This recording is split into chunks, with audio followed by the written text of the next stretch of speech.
Today, the two leaders meeting on the sidelines of the UN General Assembly in New York try to find common ground, including by vowing to work together toward normalizing relations between Israel and Saudi Arabia. This is something within our reach. By working together, we can confront those forces that threaten that future, none more so than Iran.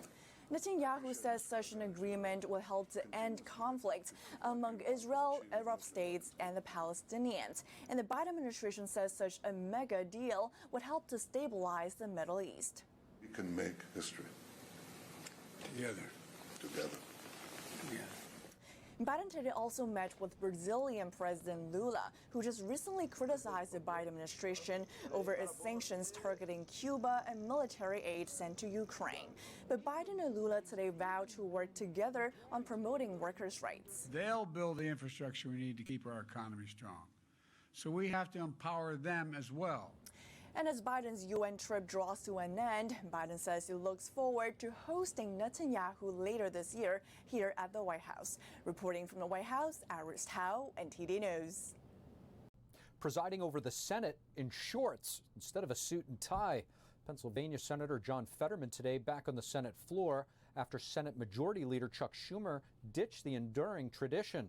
NTD's Ariane Pazdar has more.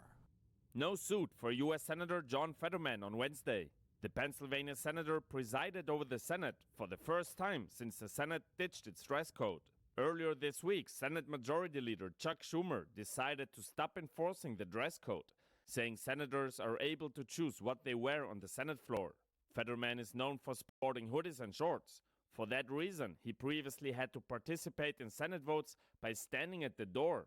On Wednesday, Fetterman commented on his infamous attire, saying, "If those in the House stop trying to shut our government down and fully support Ukraine, then I will save democracy by wearing a suit on the Senate floor next week." Florida Governor Ron DeSantis Fetterman's attire earlier this week.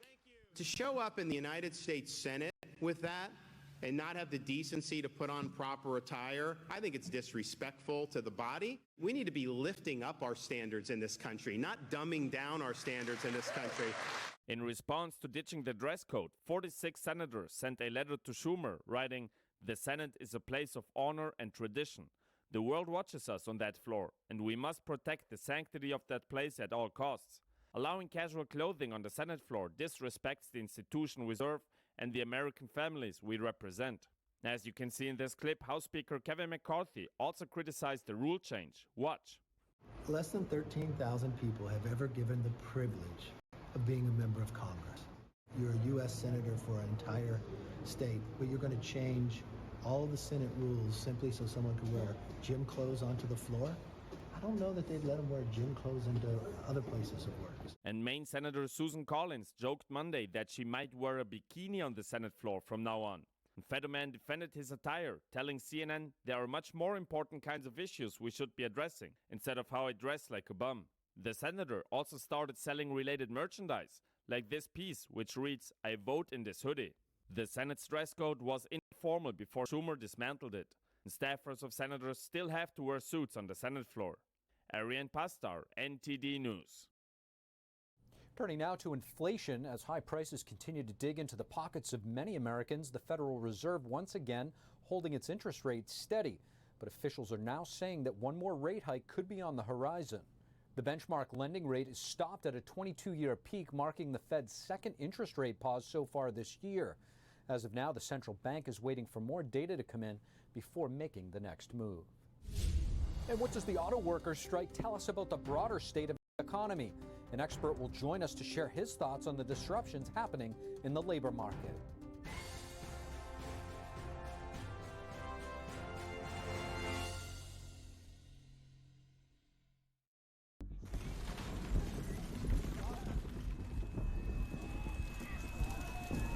To a child, this is what conflict looks like.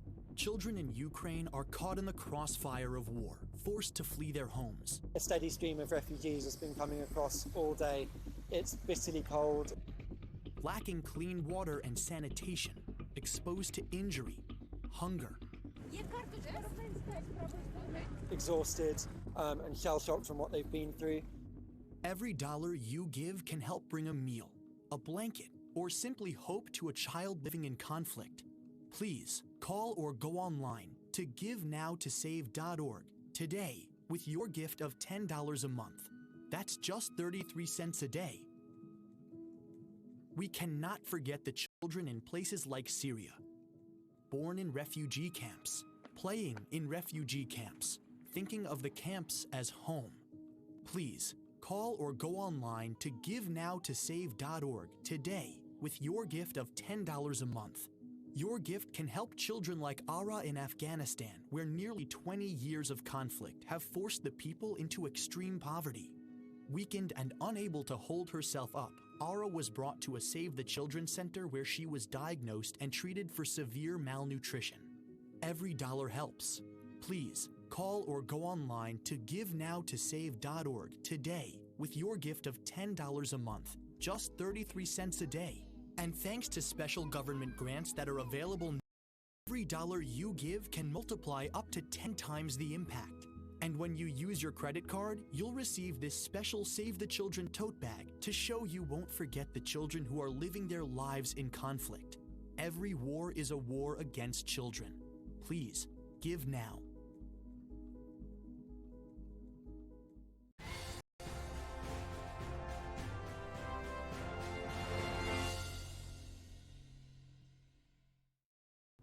Welcome back to NTD's Capital Report. I'm